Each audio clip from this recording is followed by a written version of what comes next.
We are analyzing a Ukrainian T-72B3 tank immobilized by an FPV drone strike in an open eastern front sector. The strike hit the engine bay cleanly. The hull tracks and main armor remained entirely intact. The main gun and external fuel tank survived. The crew evacuated through the commander's hatch, retreating on foot toward friendly lines. From an enemy observation, post 450 meters away, the armor appeared intact and abandoned in working order. To an opposing commander, it looked like prime salvage. But our counterparts made a command decision within the hour they would leave it. What we observed over the next 4 days was not a defensive operation. It was a coordinated ambush designed around that vehicle. Engineers, drone teams, a sniper cell, and pre-registered artillery laid a trap, capitalizing on a psychological exploit. Ukrainian command knew the enemy could not resist. An abandoned vehicle left entirely exposed in plain sight, easily accessible, and seemingly intact enough for recovery, representing immense tactical value and pressure for the enemy command. Their institutional pride was the real target. The tank served as the trigger. The enemy committed 6 recovery assets over 4 days. None of them survived. Our analysis shows the defensive preparations began overnight on day 1. Combat engineers deployed 4 anti-vehicle mines along the enemy's most viable approach corridors. Terrain analysis indicated these paths as the only firm ground to keep heavy recovery vehicles from bogging down.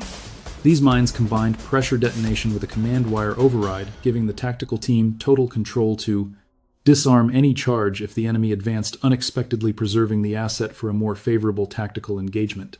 Simultaneously, 2 drone teams dug into concealed fighting holes on our side of the sector. 6 operators fielded 24 thermal-equipped platforms, establishing complete visual dominance over the kill zone. A sniper section occupied elevated high ground 200 meters behind the screen line, securing an oblique angle of fire against dismounted infantry. Concurrently, our supporting artillery command pre-registered 2 vital defensive impact zones. Target 1 was the tank itself to be struck if the enemy initiated a hookup, while Target 2 covered the egress road behind the hostile outpost designed to isolate any recovery element. In just one night, we established a layered kill zone. Through enemy optics, however, it appeared as nothing more than an unguarded lucrative target ripe for salvage. Day 2. An early recovery attempt began. The enemy committed 1 BREM, 1 armored recovery vehicle, and 2 light utility trucks carrying 8 personnel. They advanced from the tree line on a direct heading toward the asset, the armored recovery vehicle leading, followed by the soft-skin transports. Our drone crews picked up the signature the moment they cleared cover. 180 meters out, the lead armored vehicle struck the first pressure mine. The blast severed the left track, immediately halting the mission. The trailing utility vehicle stopped immediately. The enemy force scrambled to dismount. 3 FPV units launched instantly. The first made direct impact on the disabled recovery vehicle's engine bay.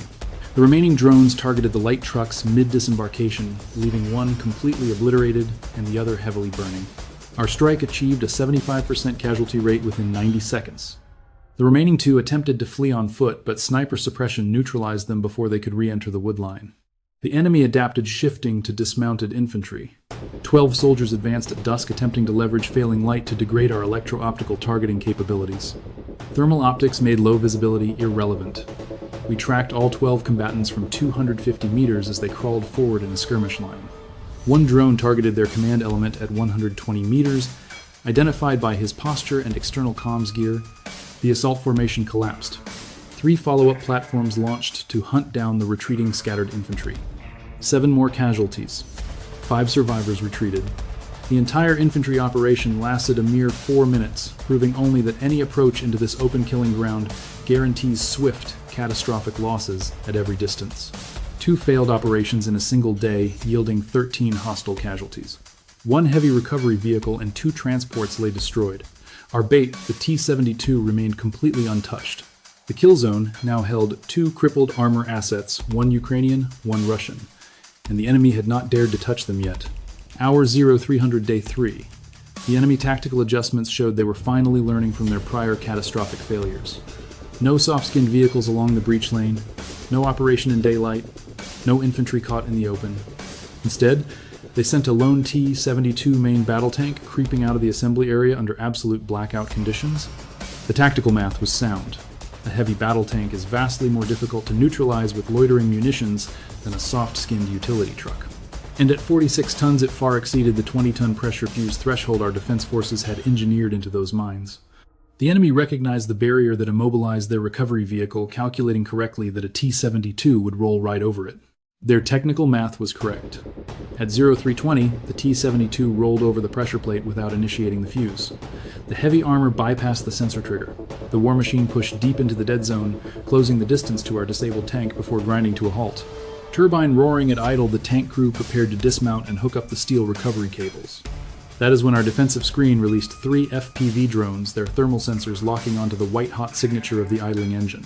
The lead interceptor missed the mark, detonating 10 meters short of the enemy hull. The second drone struck the T-72, where the flank meets the rear, burning straight through the armor plate and starting a massive engine fire. Feeling the impact, the panicked crew immediately began reversing without pausing to assess the internal damage. Our third drone caught the retreating heavy armor on its exposed rear deck, plunging directly into the exhaust vents. Engine dead. Fire was now rapidly consuming the rear compartment of the chassis. The crew scrambled out of their hatches, abandoning their burning armor and fleeing on foot toward their defensive lines. By dawn on day 5, our engineers quietly slipped into the zone, towing the bait asset back to our lines in just 14 minutes. The enemy command did not offer any resistance. After bleeding 6 modern combat vehicles and 32 personnel across 4 failed sorties, the enemy high command finally conceded the objective. Aerial surveillance feeds captured 3 days later confirmed a complete cessation of hostile tactical movements within the sector. No recovery teams, no battle damage assessors, no observers at the tree line. 5 wrecked enemy platforms marked their high-water line. The BREM-1 armored recovery vehicle and the T-72 sat within 50 meters of each other, dead center in the kill zone. Their heavy tow truck rested just 100 meters from the tree line, agonizingly close to safety before we neutralized it. The light utility transports from the second day's initial push had burned down to completely warped skeletal hulls. The sector fell completely silent.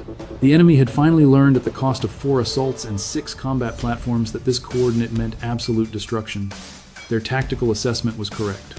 But that realization cost 32 soldiers and 6 heavy systems.